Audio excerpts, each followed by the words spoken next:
आज के सेशन में आप सबका स्वागत है। नमस्कार जी। जैसे कि आपको मालूम है कि हम लोग हर वीकली ये प्रोग्राम करते हैं और इसके ऊपर फूड के कंस्ट्यूएंट्स के बारे में बात करते हैं। अभी एक प्रॉब्लम हमारे मन में एक अक्सर ख्याल आता है कि हम जो है ना, पहले भी जो खाना हम लोग खाते थे, पहले हमारे परिवार में लोग खाते थे, वही तो हमने ग्रहण किया है, वही तो हम खा रहे हैं। जो इतने टाइम से हमारे जो स्टेपल फूड चला जा रहा है, इतना फूड जो चल रहा है इतने टाइम से, वही फूड तो हम खा रहे हैं। फिर क्यों बीमार पड़ते? पहले भी आटा, हम गेहूं की रोटी खाते थे, पहले चावल खाते थे, सब कुछ वही खाते थे जो हमारे पुराने पुराने समय याद है, स्टेपल फूड खाते हैं। फिर भी बीमार पड़ रहे हैं। क्या कमी है? अगर हम इसको ऑब्जर्व करने की कोशिश करें तो हम देखते हैं उनका लाइफस्टाइल और हमारा लाइफस्टाइल फर्क है। हमारा लाइफस्टाइल सेडेंटरी लाइफस्टाइल है, उनका बहुत वर्किंग लाइफ चलता है। हमारा फिजिकल मूवमेंट एकदम कम हो गया है। अभी हमारा मेंटल वर्क ज्यादा है और वो लोग फिजिकली वर्क करते थे। अभी हम जरा से भी दूर जाना होता है, हम कोशिश करते हैं कोई व्हीकल लेके जाए साथ। दूसरा, खाने का क्वालिटी भी खराब हो गया है। पेस्टिसाइड, इतने सारे क्या है, पेस्टिसाइड और ये सब आ रहे हैं जिसके कारण से हमारे खाने का सिस्टम खराब होता जा रहा है। नो डाउट थोड़ा फायदा हुआ था, इनको सिस्टम को यूज करने से कुछ फायदा हुआ, पर उसके बाद नुकसान हमें ज्यादा हो गया। हम कहते हैं वाइट, हमारे दूध का भी प्रोडक्शन हमारा जो है, उसको भी हमने खराब कर दिया। उसके अंदर इंजेक्शन लगा के सब्जियों को भी, अभी हम फ्रूट खाते हैं पर हमें ये नहीं पता कि फ्रूट सच है कि नहीं है, उसमें फ्रूट में कितनी वैल्यू है। तो उसके बाद हमने उनको पका पका के और उनका उसका कंज्यूमर निकाल दिया, खाना को बना बना के। तो बहुत ही हमने अपना स्टाइल को चेंज किया। इसके कारण से हमको प्रॉब्लम हुई। अब हम इसके इसमें क्या करें? अगर हम इस कंडीशन में आ गए तो हम क्या करें इसके लिए? इसीलिए हम सक्सेना जी को याद करें। सक्सेना जी बताते हैं कि हमारे लाइफस्टाइल के कारण से हमें क्या चाहिए, बेसिक हमें कितना कम से कम खाना चाहिए। उन्होंने बताया बेसिक मेटाबॉलिक रेट बताया कि कितना चाहिए, हम कितना मिनिमम खाना चाहिए हम। उसके अलावा हमारे लाइफ स्टाइल के ऊपर हमारा डिपेंड करता है कि हम कितना खाना खाते हैं। हर लाइफ स्टाइल के ऊपर जो भी आदमी लाइफ स्टाइल कर रहा है उसके हिसाब से खाना चेंज होता है। जो हैवी काम कर रहे हैं, जो फिजिकली ज्यादा काम कर रहे हैं, उनका अलग सिस्टम है। और जो मेंटली काम कर रहे हैं उनके लिए अलग खाना खाना चाहिए। खाना हमारे लिए बहुत जरूरी है, कार्बोहाइड्रेट्स बहुत जरूरी है, एनर्जी हमको चाहिए। एनर्जी कार्बोहाइड्रेट से भी मिलती है, फैट से भी मिलती है, और कुछ कुछ प्रोटीन से भी मिलती है। पर हमें कितना खाना चाहिए, किस समय खाना चाहिए, ये सारा चीज हमारे इम्पोर्टेंट। और खाने खाली क्वालिटी पे डिपेंड नहीं करता है, क्वांटिटी पे डिपेंड नहीं करता है, क्वालिटी पे डिपेंड करता है। हम खाना खाते वक्त पीसफुल है कि नहीं है? खाना खाते वक्त हमें कितना, हम शांति से खाना खा रहे हैं, कितना फोकस करके खाना खा रहे हैं, वो हमारे, क्योंकि वही खाना जो है बार बार सना जी कहते हैं, जो खाना हम खाते हैं वही वही चीज तो हमारा फूड बनता है। हम उस फूड से ही तो हमारा तन बनता है, और हमारा मन भी उस पर डिपेंड करता है। तो हमारा पूरा लाइफ स्टाइल जो है ना, हमारे खाने पे डिपेंड करता है। खाना के लिए हम जीने के लिए खा रहे हैं या खाने के लिए जी रहे हैं, ये एक बहुत बड़ा प्रश्न है जो कि शुरू से ही कई बार आता रहा है। तो मैं सक्सेना जी अगर हमारे पास सुन रहे हैं तो मैं सक्सेना जी रिक्वेस्ट करूंगा कि वो थोड़ा सा बताएं। और दूसरी बात, हमने एक एक करके हमने देखा, पहले हमने कार्बोहाइड्रेट्स के बारे में बात किया, उसके बाद हमने प्रोटीन्स के बारे में बात किया, फैट्स के बारे में बात किया। अब छोटे छोटे माइक्रो न्यूट्रिएंट्स जो हमको जरूरत है खाने के लिए, बहुत छोटे छोटे क्वांटिटी में चाहिए, पर उनके बिना गुजारा नहीं है। जैसे हमें आटे में हम नमक के बराबर डालते हैं ना, थोड़ा नमक में, आटे में थोड़ा नमक डालते हैं तो अच्छा लगता है, दाल में थोड़ा सा नमक डालता है अच्छा लगता है, पर ज्यादा डल जाता है तो प्रॉब्लम होता है। तो उसी क्वांटिटी, अप्रोप्रिएट क्वांटिटी अगर हम यूज करें तो हमारे लिए खाना खाना हमारे लिए बहुत बेनिफिशियल है। इसीलिए मैं विटामिन के बारे में, विटामिन एक बहुत बड़ा चैप्टर है, बहुत बड़ा उसके बारे में नॉलेज है।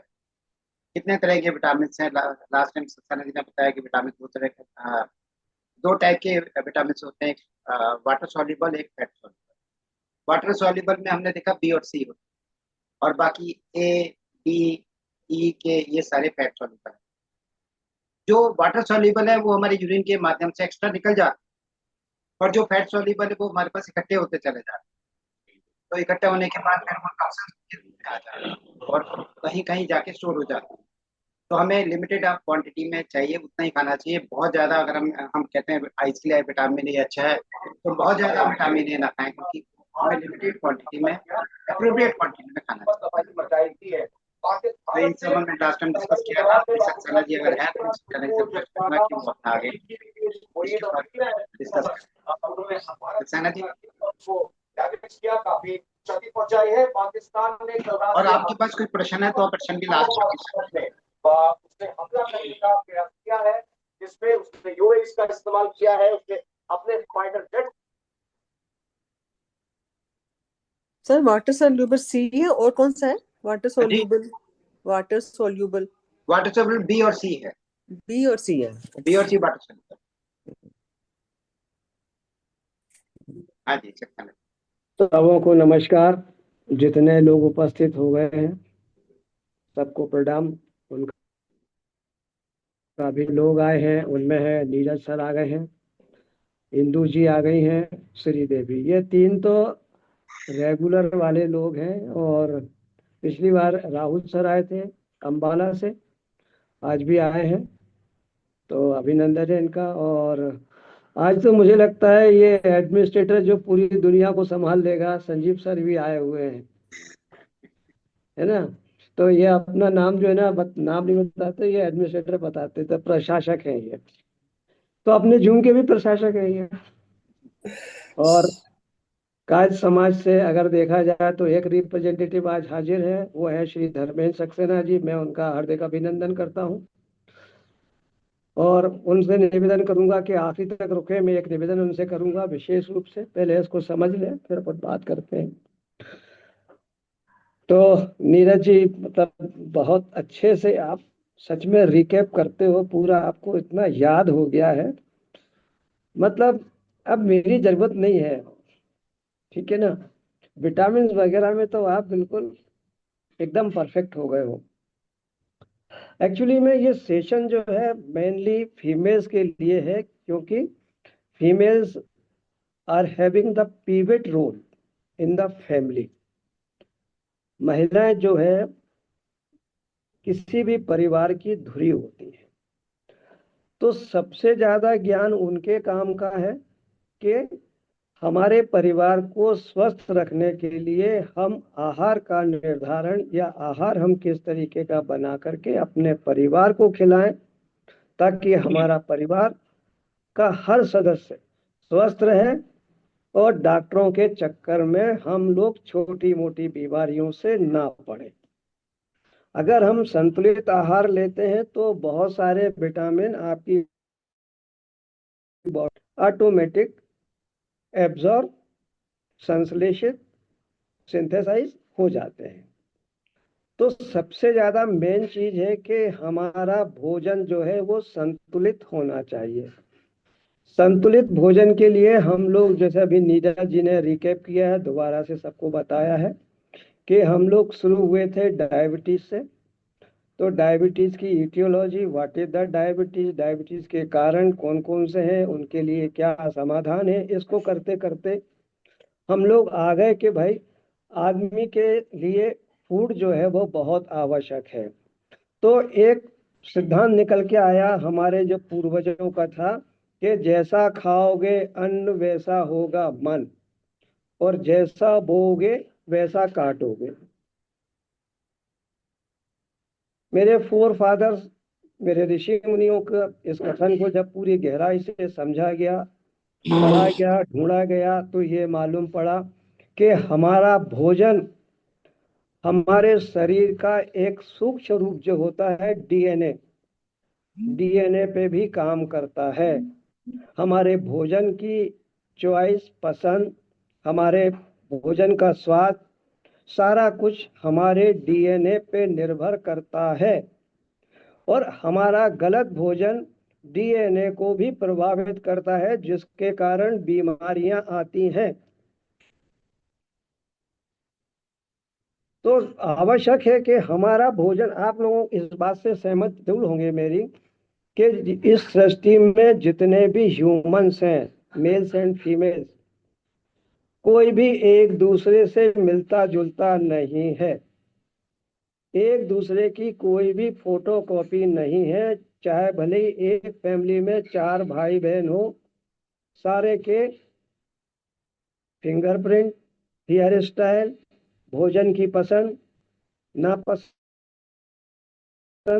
उनकी मित्रता भी अलग अलग तरह के लोगों से होती है। उसका भी कारण है जिसको मैं डीएनए में एक्सप्लेन करूंगा, मैं उसको यहाँ एक्सप्लेन नहीं करूंगा। और इसी के साथ आप देखेंगे, इस बात से भी सहमत होंगे आप, कि प्रत्येक व्यक्ति का ब्लड ग्रुप भी अलग अलग है। खैर ब्लड ग्रुप तो मिल जाते हैं, हम ब्लड डोनेशन के जब टाइम पे होता है तो हम ब्लड ग्रुप मैचिंग करते हैं, RH फैक्टर मैचिंग करते हैं, तो ब्लड ग्रुप तो मिल जाता है। अगर हम ध्यान से अध्ययन करें तो ब्लड के अंदर, हमारे ब्लड ग्रुप के अंदर हमारे DNA में जो डिसफंक्शन हुआ है, जो परिवर्तन आया है, वो भी हमें लगभग लगभग एक अंदाज हमको ब्लड से भी हो जाता है। हमारी बात चल रही है अब कि हम भोजन पर बात कर रहे हैं, और इसमें जो नीरज जी ने बता दिया इतना सारा, मैं उसको दोबारा रिपीट कर देता हूँ कि हम लोग कार्बोहाइड्रेट पे चले गए थे। कार्बोहाइड्रेट लिया हम लोगों ने, प्रोटीन लिया हमने, फैट लिया। एक हमने मात्रा निर्धारित करने के लिए कि हमारे शरीर को कम से कम कितने भोजन की आवश्यकता है। उस समय जब हम आराम कर रहे हों, घर में AC चालू हो, TV चालू हो, और हम बिस्तर पर आराम से आइडली लेटे हों, उस समय हमें कितने भोजन की या कितने कैलोरी की हमें मिनिमम आवश्यकता है। उसके बाद हमने उसको पूरा कैलकुलेशन किया, जो साइंटिफिक कैलकुलेशन था। हैरिस बेंडेस के फार्मूले का इस्तेमाल किया, उससे हमने कैलोरी कैलकुलेशन किया। उसी के आधार पर हम लोगों ने क्लासिफिकेशन किया फूड का कि कितना कार्बोहाइड्रेट खाना चाहिए, कितना प्रोटीन, कितना फैट हमको चाहिए, हमने उसको। और अगर हमको वेट लॉस करना है तो हमें हमारी डाइट में क्या चेंज करना चाहिए, हमने इस तरीके से यहाँ तक सीखा है। जो लोग शुरू से जुड़े हुए हैं उन लोगों को कैलकुलेशन करना आ गया है। वेट कैसे निकालते हैं, WHR क्या होता है, मतलब वेस्ट और हिप सरकमफ्रेंस क्या होता है, वेस्ट सरकमफ्रेंस क्या है, वेस्ट सरकमफ्रेंस का क्या इफेक्ट होता है, नेक सरकमफ्रेंस का क्या होता है। जो लोग मेरे पास रेगुलर हैं उनको ये पूरा आता है।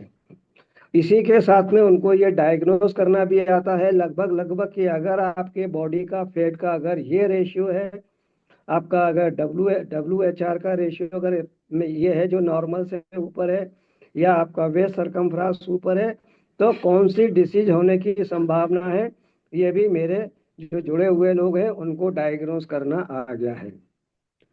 पिछली बार हम लोगों ने बात किया था उन विटामिन पे जो फैट सॉल्युबल है। विटामिन को दो भागों में बांटा गया है। एक बांटा गया है फैट सॉल्युबल, जो वसा में, जो घी में, जो तेल में, या किसी भी प्रकार के फैट में घुल जाते हैं, उनको बोलते हैं फैट सॉल्युबल। और जो पानी में घुल जाते हैं उनको बोलते हैं वाटर सॉल्युबल, जो आपके जल में घुलनशील है। जो फैट सॉल्युबल है, हम लोगों ने पिछली बार की बात की थी कि पिछले बार के जो फैट सॉल्युबल है उनको बॉडी स्टोर कर लेती है। उनसे ऐसी दोस्ती करना है कि ना तो ज्यादा अच्छा उनका और ना कम अच्छा उनका। जैसे पुलिस वाले से हम दोस्ती करते हैं या वकील से, कि बहुत ज्यादा दोस्ती नहीं करना भैया और बहुत ज्यादा दुश्मनी भी नहीं रखना, तो दोनों ही बातों में अपन हाथ जोड़ लेते हैं। तो ये ऐसे खतरनाक है क्योंकि इनकी एक्सेस क्वांटिटी जो है वो हमें टॉक्सिक क्रिएट करती है हमारी बॉडी में, और इसको हमें कम करना हमारे लिए दिक्कत का काम होता है। तो हम इस पे चर्चा मैं कर रहा हूँ, और मतलब मुझे पूरा 1 हफ्ता हो गया ढूंढते ढूंढते। अभी जो एक ग्रुप बचा है जिसको मतलब मुझे आपको करना है, हालांकि इसको तो मैं अपन दोबारा रिपीट करेंगे, सोर्स और इससे बीमारियां कौन सी होती हैं वो भी हमें इसमें लेना है। कि कुछ बीमारियां ऐसी होती हैं, जैसे मैंने आपको लास्ट टाइम बताया था फ्रीनोडर्माटाइटिस, फ्रीनोडर्मा। तो फ्रीनोडर्मा जिसके लिए बहुत सारा इलाज कराया जाता है, लेकिन वो तो खाली विटामिन से ही ठीक हो जाती है, बताया था आप लोगों को। अच्छा चलो, यहाँ पे एक नया चीज और देते हैं, आज कुछ लेके जाओ आप लोग। अभी गर्मी का मौसम है, आप लोग देख रहे होंगे कि कहीं कहीं पेड़ों के ऊपर बड़े पीले पीले फूल लगे हुए होंगे। ऐसा लग रहा है जैसे पीले फूलों की बहार आई है, मतलब हार लटके हुए हैं, है ना। मालूम है वो क्या है? उसकी लंबी लंबी फलियां होती हैं, बिल्कुल एक एक हाथ की फली होती है, बिल्कुल इतनी लंबी लंबी फली होती है। 12 12 इंच 13 इंच की फली होती है और ब्राउन कलर की होती है। मालूम है वो क्या चीज है? अमलताश। यस। अमलतास किस काम में आती है? वो फली तो जो है पुराने जमाने में जो है खटमल मारने के लिए खटिया में लगा दी जाती थी। नहीं, खटमल मारने के लिए नहीं, क्योंकि हम जब विटामिन पे बात कर रहे हैं तो आपका पेट भी ठीक होना चाहिए, नहीं तो डाइजेस्ट कैसे करोगे? इधर खाओगे हम्म। इधर निकाल दोगे। तो डाइजेस्ट करना भी तो होना चाहिए, तो पहले पेट भी ठीक होना चाहिए। अगर आपको कॉन्स्टिपेशन है, कंटिन्यूस कॉन्स्टिपेशन परसिस्ट करती है आपको, तो बिल्कुल जो माइल्ड लैक्सेटिव है वो है हमारी अमलतास की फली, जो अभी आपके सब जगह उग रही है और पेड़ों पे लटक रही है, जो फ्री ऑफ कॉस्ट आपको अवेलेबल है। नहीं, अमलताश पे अभी जहां तक मैं समझ रहा हूँ फ्लावरिंग पीरियड है ये। फली अभी नहीं मिलेगी, फली जो है इसके बाद आएगी। नहीं सर, आ गई है हमारे यहाँ, तो आ गई है, हर जगह है, टंगी हुई है। और हो सकता है क्योंकि मैं फली तो अभी नहीं दिख रही। ये फूल हमारे यहाँ जरूर आ आ रहा गई। है, वो झूमर टाइप का जो आता है पीले रंग का। सक्सेना साहब, अपना अभी ये बंद कर लें अपन लोग, ये चैप्टर के बाद में we will discuss on later on, है ना? जी। तो अभी अपना आप मोबाइल बंद कर लें, ठीक है? फिर अपन उसको अभी जब डिस्कशन में अपन आएंगे इसके बाद में फिर अपन बात करेंगे। आज मैं केवल 2 विटामिन पे बात करूंगा, उसमें से भी कम करूंगा, क्योंकि लंबा चैप्टर है और आप लोगों को समझना बहुत जरूरी है, क्योंकि आप लोग बायोलॉजी के स्टूडेंट तो हैं नहीं। तो मैं फटाफट निकल जाऊं कि बायोकेमिस्ट्री बता दूं, ये बता दूं, तो आपको धीरे धीरे अभी फैट के अपन ने कर ही लिया रिवीजन, फैट का अपन ने, फैट के विटामिन हो गए। अभी हमारे पास जो बचे हैं विटामिन, 2 बचे हैं। एक है विटामिन सी और एक बचा है हमारे पास बी कॉम्प्लेक्स। कौन से बचे हमारे पास? 2 बचे हैं विटामिन सी, इसका जो केमिकल नाम है वो इसका नाम है एस्कॉर्बिक एसिड। विटामिन सी का जो नाम है वो एस्कॉर्बिक एसिड, उसका केमिकल नाम है। विटामिन सी हमारी बॉडी में स्पेलिंग एस्कॉर्बी का हिंदी में लिख लो, विटामिन। और फिर जब मैं लिखवाऊंगा तब है ना? अभी तो आप लोग पहले समझने का प्रयास करो और इनको याद करो शॉर्ट शॉर्ट में, फिर हम जब इस पे लंबी बात करेंगे ताकि आपको ये ध्यान में रहे कि हम लोगों ने क्या बात की थी पहले, है ना? अभी अपन फिर शुरू करेंगे विटामिन, फैट सॉल्युबल विटामिन से, ADE के कीड़ा, इसको जो शॉर्ट नाम दिया गया है वो कीड़ा, KEDA कीड़ा, ये हम कीड़ा पे बाद में बात करेंगे। तो एस्कॉर्बिक एसिड जो है वो हमारा विटामिन सी होता है, और विटामिन सी जो है हमें हमारी इम्यूनिटी को, और किस काम में आता है विटामिन सी? विटामिन सी बहुत सारे कामों में आता है। तो आप हमको विटामिन सी हमारी इम्यूनिटी को इम्प्रूव करने में मदद करता है, क्योंकि हम इसको डिटेल में जाएंगे बाद में। और ये कोलोजन, कोलोजन क्या होता है? हमारे शरीर में झुर्रियों के लिए, रिंकल्स के लिए जिम्मेदार होता है। तो विटामिन सी कोलोजन को बाइंड करके रखता है। इस अगर इस बात को देखें, कोलोजन बाइंडर को अगर हम देखें, तो हमारे इंडिया में इंडियन गूसबेरी या आंवला, आंवला उसके अंदर कोलोजन बाइंडर होता है और विटामिन सी की मात्रा बहुत होती है। तो जब भी हम आंवला का इस्तेमाल करते हैं तो हमारा चेहरे की झुर्रियां धीरे धीरे गायब हो जाती हैं, क्योंकि वो कोलोजन बाइंडर है। इसलिए जो लोग आंवला के जूस का इस्तेमाल करके अपना वेट लॉस करते हैं, उनके पेट की त्वचा ढीली नहीं होती है और चेहरे पे भी झुर्रियां नहीं आती हैं, वो उनका ग्लो बढ़ जाता है और चेहरे को कसावट, चेहरे पे कसावट आ जाती है। तो विटामिन सी का हमारा ये दो काम है। ठीक है, इम्यूनिटी बूस्टर है, इम्यूनिटी सपोर्टर है, और कोलोजन बाइंडर है। तो आप एवरग्रीन रह सकते हैं, अगर आप अच्छे से इस्तेमाल करें तो आप एवरग्रीन देवानंद रह सकते हैं। विटामिन डी बताया था मैंने, एसेंशियल है बोन के लिए। विटामिन बी 12 आपकी, अच्छा विटामिन बी 12 तो बड़ा खतरनाक है, मतलब लोगों में कमी होती है। तो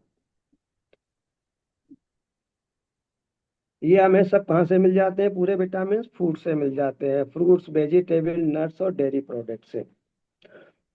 ठीक है, अब हम बात करते हैं बेटा, एस्कॉर्बिक एसिड हो गया। अब इसके बाद में हम चलते हैं विटामिन बी कॉम्प्लेक्स में। विटामिन बी कॉम्प्लेक्स में 8 विटामिन हैं। अब आप लोग नोट करना चाहें तो कर लें। विटामिन बी कॉम्प्लेक्स में 8, इसमें है विटामिन ए, नहीं सॉरी, तो विटामिन सी है इसके अंदर एक, तो जो वाटर सोलेबल है।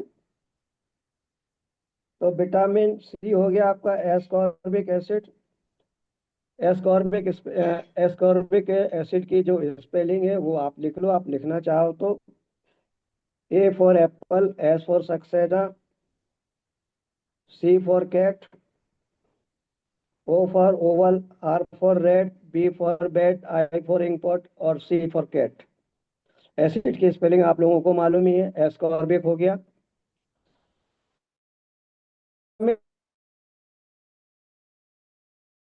सबसे पहला विटामिन है B1। पहला विटामिन है B1, केमिकल इसका नाम है थायमिन। बी विटामिन B1 के आगे लिख लो थायमिन, THIAMIN, थायमिन। ये इसका केमिकल नाम है, साइंटिफिक नाम है इसका थायमिन। तो अगर आपको कहीं ये किसी रैपर पे थायमिन लिखा मिले तो कंफ्यूज मत होइएगा। विटामिन B1 और थायमिन मतलब एक है, दो नाम है। दूसरा vitamin B,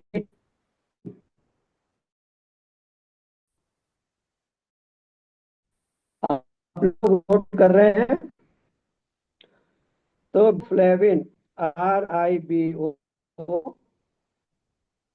FLAIFVIN, ribo, RIB, ribo flavin, FLAVIN, flavin. फिर है हमारे पास है, इसको निया बोलते हैं, NIA,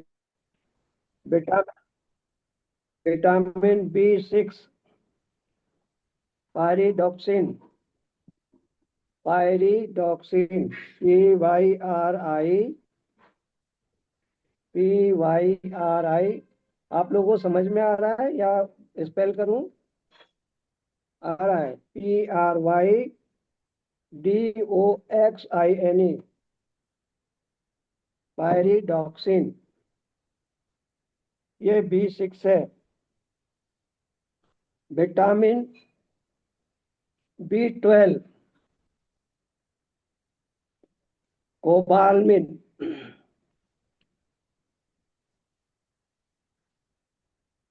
COPAL, cobal, COBALA, cobal, MIN, cobalamin. आपने देखा होगा कि ये जो गोली आती है न्यूरोबियान की, सबसे सस्ती गोली है। इसके अंदर आपने देखा होगा, कोबाल नाम सुना पड़ा होगा आपने।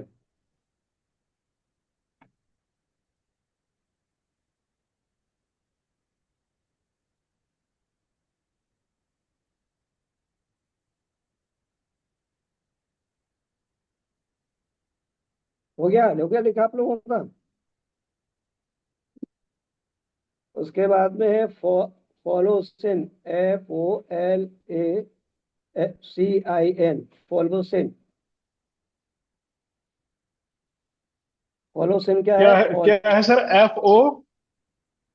FOLACIN, हाँ।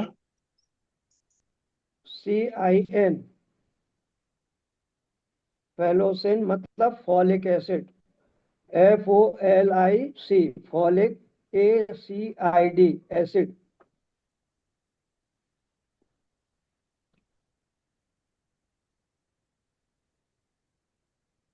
अगला है pantothenic acid, panto, PANTO, panto, thenic, THENIC, thenic, pantothenic acid.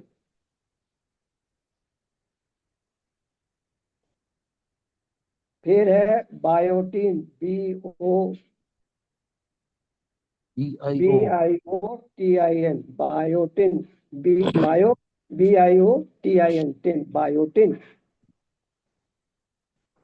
याद होगा आप लोगों को पिछली बार बताया था बायोटिन के लिए एक छोटा सा फार्मूला, याद है ना? दही के हो, दही और गुड़ तो बायोटिन मिल जाता है ना? अभी गर्मी का मौसम है तो कर्ड और जागरी हाँ, का आपने बताया था लास्ट बेस्ट, टाइम कर्ड और चावल को मिला के मलने से बायोटीन मिलता है, हमारा बाल अच्छे हो जाते हैं। बाल अच्छे हो जाते हैं। आपने लास्ट टाइम तो बताया था। जिनके बाल कम है वो बायोटिन खाएं, बाल आ जाएंगे मेरी तरह।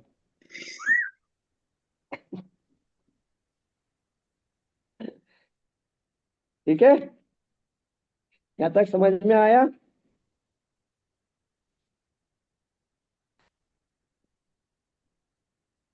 इतने में, जितना मैंने अभी बताया है छोटा सा, इसमें अगर आपका कोई प्रश्न हो, कहीं कंफ्यूजन हो, तो आप लोग अपना माइक खोल के दोबारा से पूछ लें, क्योंकि जब हम आगे जाएंगे तो फिर इस पे आपको दिक्कत होगी समझने में।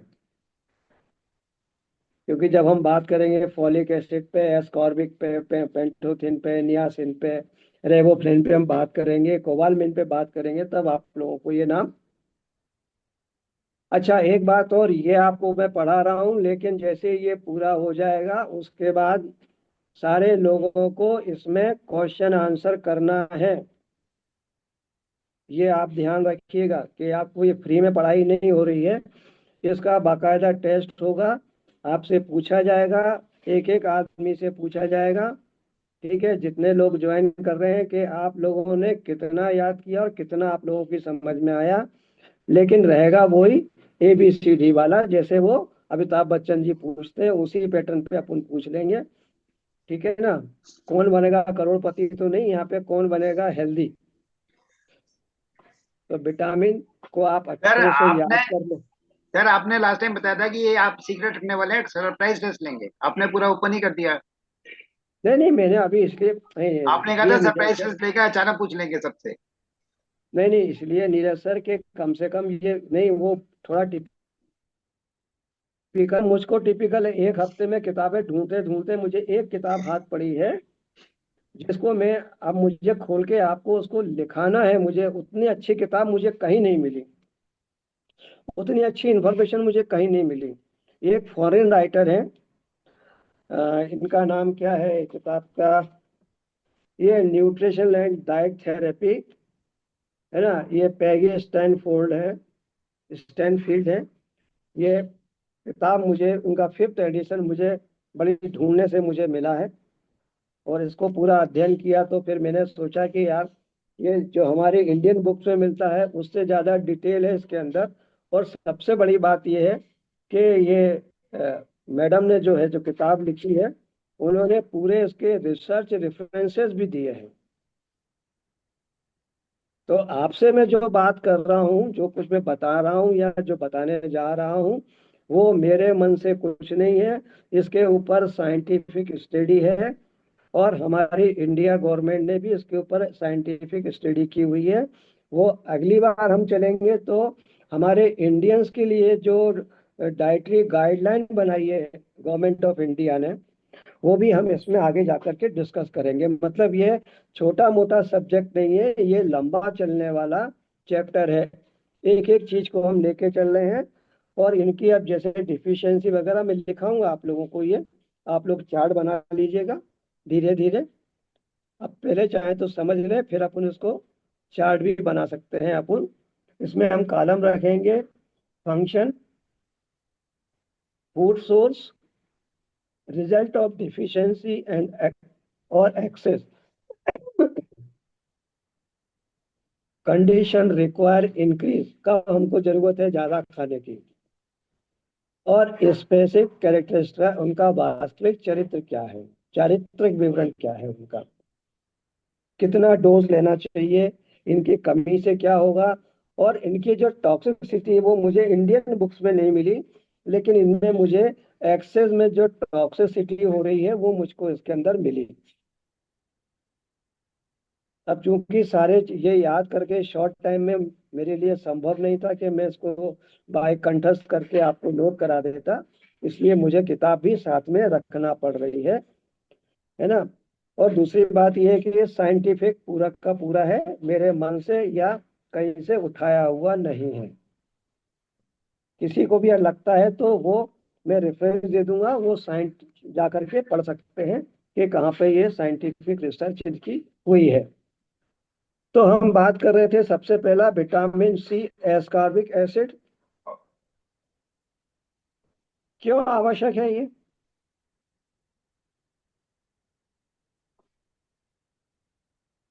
कोलेजन बनाने के लिए आवश्यक है, प्रोटीन को बाइंड करता है कोलेजन के साथ में, घावों को हील करता है ये, विटामिन सी घावों में हील करने में बहुत फायदेमंद है ये, बोन मैट्रिक्स में दांतों के लिए और हड्डियों का विटामिन सी का होना। और सबसे बड़ी बात यह है, अगर आप लोगों को ध्यान हो तो विटामिन सी की साइकिल जो है हमारे आयरन को एब्जॉर्ब करने में मदद करती है। जितने भी हम लोग ग्रीन वेजिटेबल जिनके अंदर आयरन कंटेंट है, उसको अगर हम अपनी बॉडी में उसका आयरन कंटेंट को अगर बॉडी में सिंथेसाइज कराना चाहते हैं या एब्जॉर्ब कराना चाहते हैं, तो हमें उसके साथ में विटामिन सी यानी नींबू या आंवले का इस्तेमाल करना आवश्यक है, क्योंकि शरीर के अंदर विटामिन सी साइकिल बनती है जिसको टीसीए साइकिल भी बोलते हैं, वो बनती है हमारी बॉडी में, तभी हमारा। और दूसरी बात क्या है, जब भी हम आयरन कंटेंट कोई फूड को लेते हैं तो उसके साथ में विटामिन सी, इसके साथ में एक चीज ध्यान रखने वाली है कि दूध और दूध से बनी हुई कोई भी चीज हमें इसके 1 घंटे पहले और कम से कम 1 घंटे बाद तक कोई भी दूध से बनी हुई चीज का इस्तेमाल नहीं करना चाहिए, अन्यथा हर आदमी को अलग अलग तरह के सिम्टम आ सकते हैं, पेट दर्द हो सकता है, वोमिटिंग हो सकती है, डिपेंड करता है कि आपकी प्रकृति और प्रवृत्ति कैसी है, उसके हिसाब से आपको नुकसान या आपके सिम्टम आ सकते हैं। विटामिन सी हमारी त्वचा में, हमारे शरीर में इलेक्ट्रिसिटी को, तो त्वचा का जो लोच है, त्वचा का जो है ना, वो उसको मेंटेन करता है ये। और उसके बाद में ये एक एंटीऑक्सीडेंट है। एंटीऑक्सीडेंट आप लोगों को मालूम है किसको बोलते हैं, एंटीऑक्सीडेंट। अभी ये अच्छा याद आ गया, एंटीऑक्सीडेंट के साथ में हमारे पूरे फूड्स में एक वैल्यू होती है, और एक वैल्यू ORAC, आप मुझे याद दिलाइएगा जब हम इसको कंप्लीट करेंगे तो फूड के ऊपर हम और एक वैल्यू पर भी बात करेंगे। व्हाट इज द और एक वैल्यू। और एक वैल्यू जो है हमारे न्यूट्रिशन की वो ताकत होती है जो रेडिकल्स को बाहर करती है, ठीक है ना, और ऑक्सीजन के साथ में काम करती है। तो आप मुझे याद दिलाइएगा, मैं आप लोगों को, नीरज जी आप याद रखिएगा और एक वैल्यू का, ठीक है। Then now now we are continue. तो फूड सोर्स कौन कौन से हैं, वैसे तो आप सब लोगों को मालूम है, सब ज्ञानी हैं और उम्र दराज लोग हैं, विद्वान हैं, फिर भी आप लोगों को याद दिला देता हूं मैं कि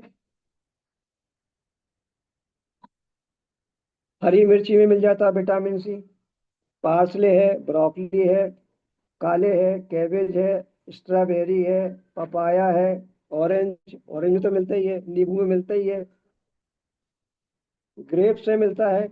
ग्रेप्स के अंदर एक जो लाल वाला ग्रेप्स आता है उसके अंदर एक फाइटोकेमिकल्स होता है, हम इसमें आगे बात करेंगे। फाइटोकेमिकल्स और फ्लेनाइड्स एंड साइनोएंथेसिस एंड प्रोएंथोसिस पे भी हम बात करेंगे। ये भी एक फूड के मतलब पार्ट है। हम प्रोसाइनोसिस और उस पर बात करेंगे, हम लोग एंथोसिन पे भी बात करेंगे, क्योंकि ये हमारी बॉडी में मतलब माइक्रो न्यूट्रिएंट्स हैं ये हमारी बॉडी के लिए, और इनकी कमी से भी हमारे डीएनए पे या हमारी बीमारी पे क्या फर्क आता है हम उस पर भी बात करेंगे।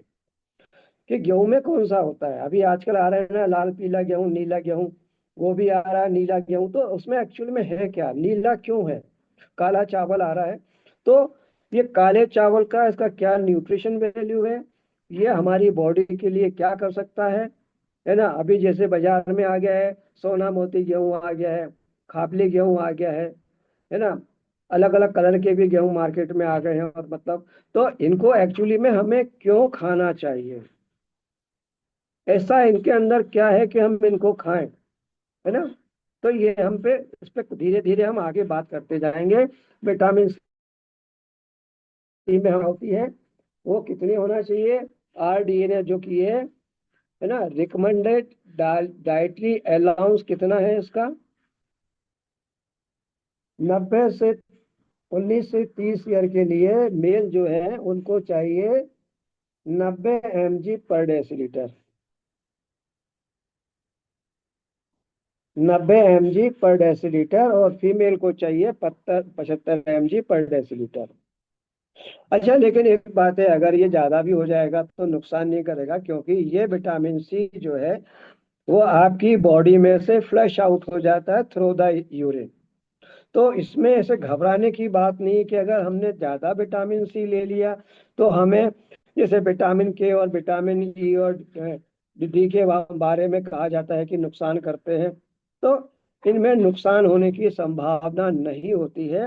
विटामिन सी का हम लोग या मेडिकल साइंस ये बोलती है, जो दूसरी किताबें हैं वो ये बोलती हैं कि आर्थराइटिस जैसी बीमारियों में अगर हम विटामिन सी फ्लश कराएं, विटामिन सी फ्लश क्या होता है कि हम एक्सेस क्वांटिटी का इनगेस्टेशन कराएं पेशेंट को या उस आदमी को जिसको आर्थराइटिस जैसी बीमारियां हैं, तो उससे अंदर के जो फ्री रेडिकल्स है वो बाहर आ जाते हैं, और उसके बाद उसकी मात्रा कम करके और उसको एक डोज फिक्स करते हैं कि इतना विटामिन सी इसके लिए सूटेबल है।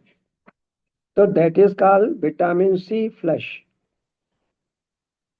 फ्लश माने सफाई।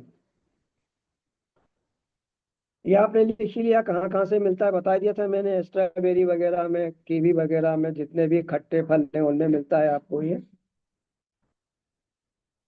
अच्छा, अगर डिफिशियंसी होगी तो क्या होगा, अगर कमी होगी तो क्या होगा, कमी होगी तो क्या होगा, तो एक्यूट डिफिशियंसी स्कर्वी होगी बीमारी, जो त्वचा से संबंधित है, अपन बाद में बात करेंगे। डिलेड बाउड ही, जो घाव है वो देर से भरेगा।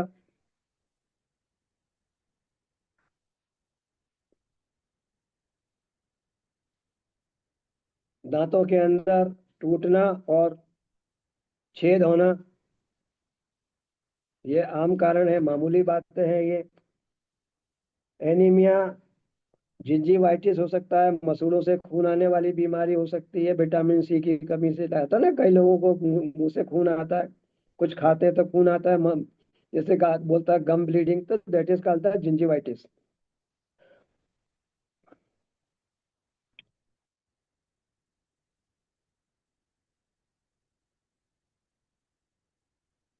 और दूसरा मेन के इन्फेक्शन को आपकी बॉडी जल्दी पकड़ लेगी अगर विटामिन सी कम है, क्योंकि इम्यूनिटी आपकी कमजोर है।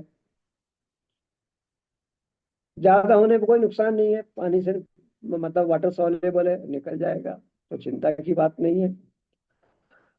और कंडीशन क्या है, हमें कब ज्यादा लेना चाहिए? तो प्रेगनेंसी के टाइम पे विटामिन सी लेना चाहिए।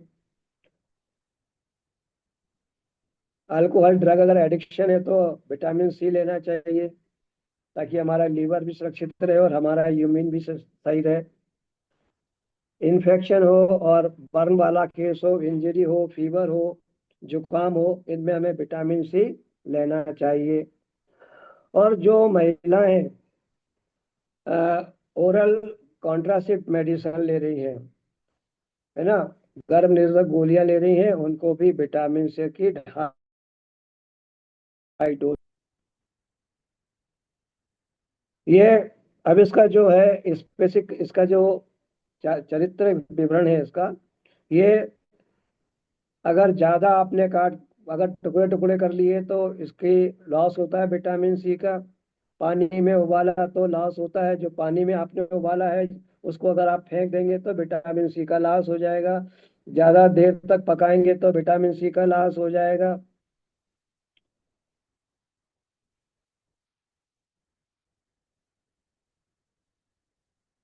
ठीक है, विटामिन सी की डिफिशियंसी बहुत कम लोगों में पाई जाती है, लेकिन जिनमें पाई जाती है तो उनको मानसिक रोग होने की भी संभावना को हम टाला नहीं जा सकते।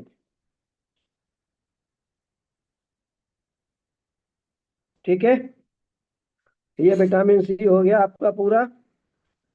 सर मुझे एक मैंने बात लिया, पूछनी है। हाँ जी, अभी बस ये 1 मिनट मुझे दीजिए। अच्छा। विटामिन सी की ओर हम बात कर रहे हैं। ठीक है, अब हम क्वेश्चन आंसर पे बात करते हैं कि इनको समझ में नहीं आया, क्या परेशानी है, और वो हम बात करते हैं। 15 मिनट हमारे पास है, अब इस पे बात करते हैं। बताइए राहुल सर, बोलिए आप क्या बोलना चाहते हैं। सर जैसे आप बता रहे कि विटामिन सी की कमी के कारण मानसिक रोग हो सकता है ना? हाँ तो वो मानसिक रोग किस तरह का मानसिक रोग होगा? सर, देखिए डिपेंड करता है सिम्टम के ऊपर। अब क्या हो रहा है, सिजोफ्रेनिया है, उन्माद है, किस टाइप का है, तो वो उस बीमारी के ऊपर ये देखा जाता है कि कौन सा विटामिन की डिफिशियंसी है। खाली विटामिन सी नहीं, और भी विटामिन होते हैं, कोबालमिन का भी है जैसे, और भी विटामिन है। हम किसी एक विटामिन के ऊपर आधारित होकर नहीं बोल सकते कि साहब अब सीजोफ्रेनिया है तो schizophrenia due to deficiency of the vitamin C. It is not possible. तो सीजोफ्रेनिया जैसी जो मानसिक बीमारी है, जिसको लाइलाज बोला गया, चीजों का समावेश करते हैं, तब उसके अंदर जिसमें देखिए अब हेलोनिशन होता है, उसके अंदर मति भ्रम होता है, उसको तरह तरह की आवाज आती है सिजोफ्रेनिया हाँ में, हाँ हाँ हाँ हाँ। है ना, दैट इज मति कॉल्ड भ्रम। द मति भ्रम होता है। हम्म हेल्यूसिनेशन एंड डेल्यूजन, दो चीजें हम्म होती हैं। उसको कान में भयंकर आवाज आती है, फिर उसको लगता है कि मतलब मेरे को, जैसे घर में कोई डॉग है या कोई भी चीज, तो वो उसको ड्राइव कर रही है, वो उसको निर्देश दे रही है। तो अच्छा। सीजोफ्रेनिया में बहुत सारे सिम्टम्स के साथ में ब्रेन में जो केमिकल चेंजेस आए हैं, उसमें हमारे आहार का क्या रोल है, विटामिन का क्या रोल है, वो सब उसमें पर्टिकुलरली मैन टू मैन देखना पड़ता है। हम एक चीज को किसी को भी लेके हम बात नहीं कर सकते हैं। मेरी बात से आप सहमत होंगे राहुल सर? ठीक है सर, ठीक है। ठीक है सर, आप तो, ठीक है। आपने छुपा लिया अपने आप को, सर सर दुख रहा है आपके, बाल ऊपर आइए। लो सर। हाँ, आप किसी का और किसी का प्रश्न है, जिसका नहीं सर, प्रश्न है और आपका स्वागत है, और कोशिश कोई करूंगा प्रश्न? मेरा अपने ज्ञान से। सक्सेना साहब, मेरा एक सवाल है। जी क्या मेरी आवाज आ रही है?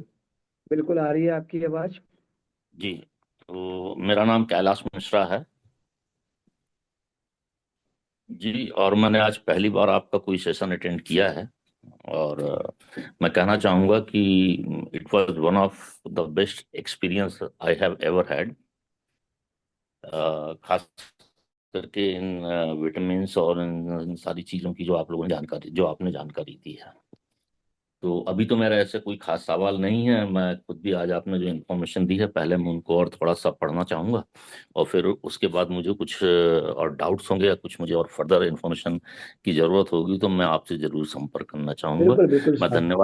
मैंने धन्यवाद देने के लिए ही आपको कहा अवसर का लाभ उठाने की कोशिश की, और आपने जो जानकारी दी उसके लिए आपका बहुत बहुत धन्यवाद। बहुत अच्छी इन्फॉर्मेशन थी। मेरा सौभाग्य है कि आप लोग जुड़ते हैं, और अगर आप लोग इसमें गुरु दक्षिणा के रूप में, मेरी गुरु दक्षिणा के रूप में अगर आप इसको फॉलो करते हैं तो I will be more happy, क्योंकि रचनात्मक चाहिए। रचनात्मक के लिए हम बात जी करें, हमें रचनात्मक जी चाहिए, हमें रिजल्ट चाहिए, परिणाम चाहिए। परिणाम आएंगे तब हमें अच्छा लगता है कि हाँ, हमने अपना जो समय दिया या मैंने आपको जो समय दिया वो मेरा व्यर्थ नहीं गया। ये इस प्रोग्राम की गुरु दक्षिणा है या इसकी फीस अच्छा, है। इसमें एक चीज और दिमाग में भी आई, तो मैं एक और चीज पूछ लेना चाहता हूँ। कुछ लोगों का ऐसा कहना है या कुछ लोग ऐसा सजेस्ट करते हैं कि जो लोग डायबिटिक हैं उनको सुबह सुबह सबसे पहले 2 चम्मच 3 चम्मच जो है वो क्या नाम है, एप्पल साइडर चाहिए। तो क्या आप इसको एडवाइस करेंगे? क्या ये एडवाइजर है?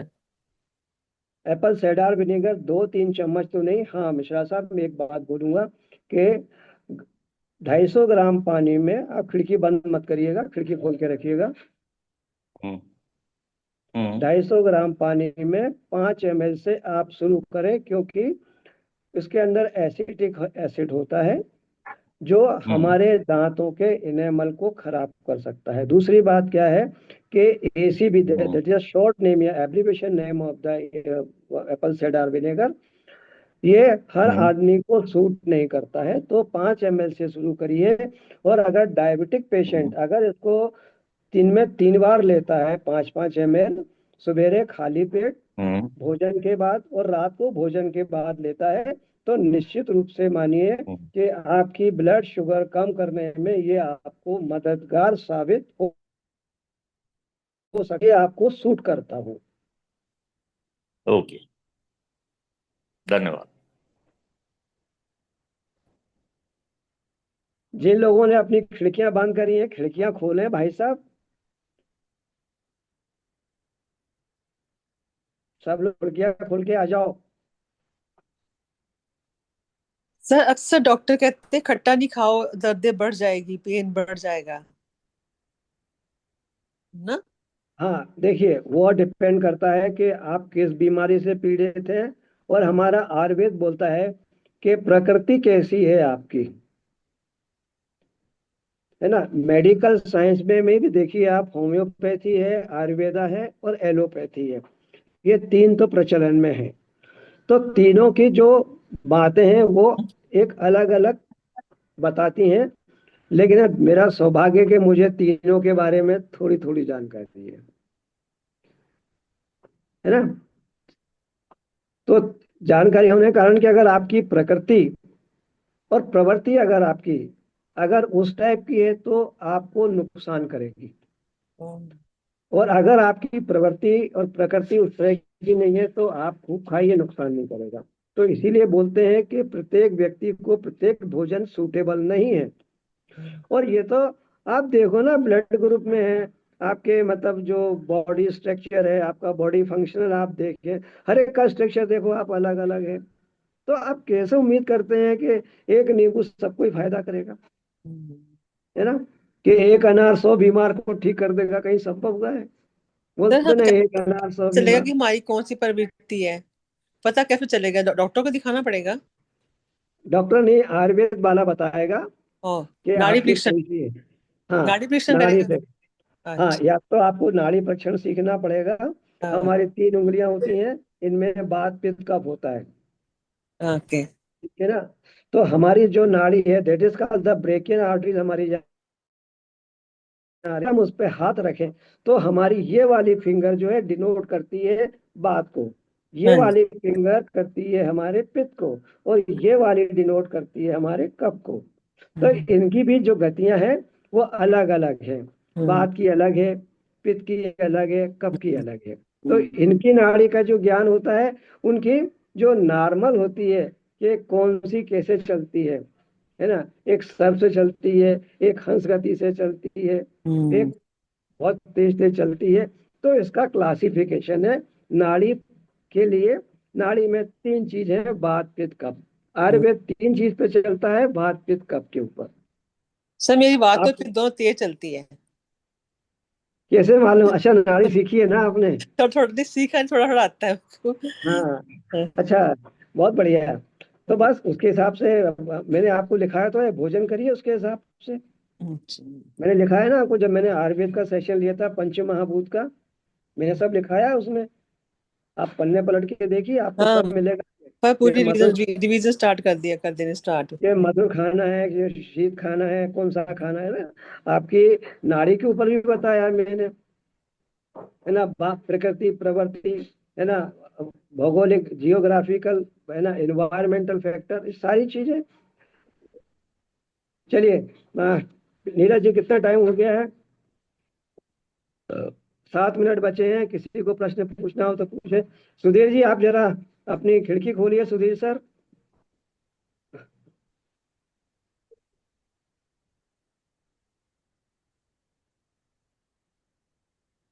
संजीव सर, आपका कोई प्रश्न हो तो बताएं इस चैप्टर से संबंधित। सर मैंने ना वो क्लास नहीं लगाई जिसमें नेक मेजरमेंट था, नेक सर्कमफ्रेंस वाला, वो क्लास मुझे ढूंढनी पड़ेगी कहाँ पे है। वो लगाई नहीं थी मैंने। लगाई दी थी। हाँ। नेक सरकमफ्रेंस।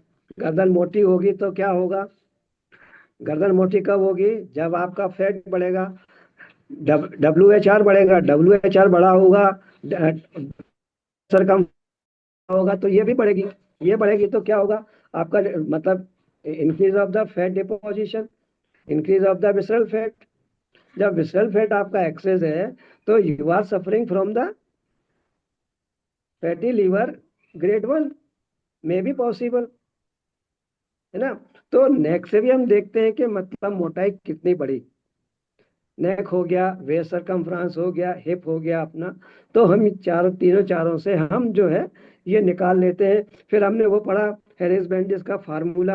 अगर हमारा सब ये इस तरह का है तो हमें कितनी कैलोरी लेना चाहिए, कितनी घटाना है। अगर हमको वेट लॉस करना है तो कितनी घटाना है। फिर हमें पर कार्बोहाइड्रेट का परसेंटेज क्या रखना है। बीमारी के हिसाब से अगर डायबिटीज है तो हमें कितना कितना परसेंट हमें कार्बोहाइड्रेट है टोटल कैलोरी का। जैसे अगर मान लो आप फीमेल है और आपको अगर डायबिटीज है तो हमें क्या करना होगा, आपकी कैलोरी का। वैसे हम जो नॉर्मली होता है 60 to 70% हमारा जो डाइट होता है वो कार्बोहाइड्रेट से आता है। लेकिन जब हमें वेट लॉस करना होता है या डाइट शुगर को कंट्रोल करना होता है तो भी reduce the percentage of the carbohydrate, है ना। तो हम उसकी जगह पे 60-70% है उसको हम घटा के 50%। और इवन दो जो सीरियस होते हैं जिनका बहुत हाइपरग्लाइसेमिया होता है उनको तो हम टोटल 30% पे ले जाते हैं। आप लोगों को मालूम है हम कैसे कैलकुलेट करते हैं नेट कार्बोहाइड्रेट, कैसे कैलकुलेट करते हैं? सिखा चुका हूं मैं आप लोगों को। नेट कार्बोहाइड्रेट हम कैसे कैलकुलेट करते हैं सिखाया है ना मैंने, बताया था ना। 1 ग्राम कितने, एक रोटी कितने ग्राम की होती है, उसमें कितना सर ये कार्बोहाइड्रेट। हम सर ये हमें भी सीखना है, हम तो रह गए उसके लिए, नेट कार्बोहाइड्रेट के लिए। एक रोटी 20 ग्राम की होती है। अरे बड़ा सिंपल है, लो लिख लो। हाँ, मैं लिख जिसको लेता हूँ लिखना सर। है लिख लो, लिख लो। 100 ग्राम के अंदर 65 से 70% कार्बोहाइड्रेट होता है।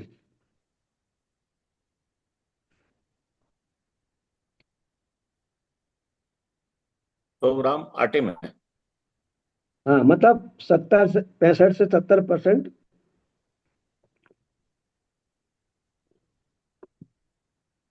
कार्बोहाइड्रेट कंटेंट होता है। अच्छा, जितने भी सीरियल्स हैं, जितने भी अनाज हैं, इनमें 5-10% का फर्क है, बाकी सबके अंदर वही रेशियो, वही परसेंटेज है कार्बोहाइड्रेट का। नेट परसेंटेज हम निकालते हैं कि रोटी का वजन, उसको हम 70% से हम मल्टीप्लाई कर लेते हैं। जैसे मान लीजिए आपकी एक रोटी, जैसे अभी श्रीदेवी जी ने बताया मेरी तो बोले 20 ग्राम की रोटी होती है, बट मेरा मानना है कि एक रोटी मिनिमम 30 ग्राम की होती है। तो एक रोटी अगर 30 ग्राम की है तो 1 किलो में कितनी रोटी बनेंगी? मैक्सिमम 35 रोटी, है ना। तो ठीक है। एक रोटी का गरम वजन जो है 30 ग्राम। तो 30 ग्राम में अगर हमने मल्टीप्लाई किया 70% से तो कितना आया? 21 ग्राम, 21 ग्राम। तो 21 ग्राम हमने एक रोटी में कार्बोहाइड्रेट लिया। हमने 6 रोटी खाई तो उसको मल्टीप्लाई कर लो, हमने उतना कार्बोहाइड्रेट लिया। ठीक अब है। अब चक्कर क्या है कि कार्बोहाइड्रेट में भी वेरिएशन है। अब जैसे हमारा व्हीट का है, तो व्हीट के अंदर जो गेहूं जो कार्बोहाइड्रेट है, ठीक है ना, ग्लूटीन भी है उसके अंदर, तो वो ब्रांच चेन कार्बोहाइड्रेट है, ब्रांच चेन ग्लूकोसाइड्स है वो। तो आपने देखा होगा कि डायबिटीज पेशेंट में रोटी खाने के बाद एकदम ग्लूकोज स्पाइक करता है। वहीं अगर हम ज्वार बाजरा मक्का की रोटी खाते हैं तो हाँ हमारा गेहूं की तुलना में स्पाइक ग्लूकोज स्पाइक में हाँ ठीक है। क्यों? उसका कारण है कि जो मिलेट्स हैं इनके अंदर लीनियर चेन ग्लूकोसाइड है। दूसरा, इनके अंदर फाइबर कंटेंट भी है। फाइबर का भी 2 कंटेंट है, सॉल्युबल एंड नॉन सॉल्युबल। ठीक है, चलिए 1 मिनट बचा है, सबको प्रणाम कर लेता हूं मैं।